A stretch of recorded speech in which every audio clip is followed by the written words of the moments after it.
Donc, lorsque nous parlons aux gens, bien sûr, il faut leur expliquer que Dieu, c'est un Dieu saint et juste, qu'il a établi des lois et des préceptes auxquels nous devons nous soumettre, et qu'un jour, il va nous demander des comptes.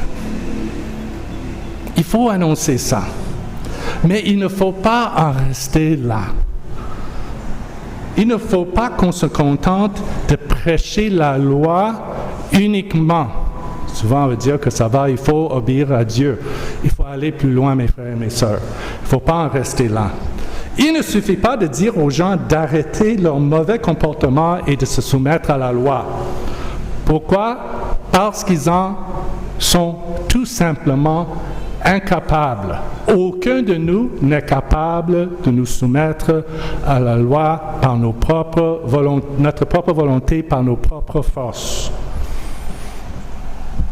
Il y a en chacun de nous cette loi qui agit sur notre nature, cet état de péché dans lequel nous vivons et qui nous empêche de faire le bien. Et en fait, elle nous force à faire le mal. Donc, ça ne veut pas dire qu'un non-croyant ne peut pas faire le bien. Il y a dans la théologie réformiste l'idée de la grâce. La grâce, je pense qu'on appelle ça la grâce commune.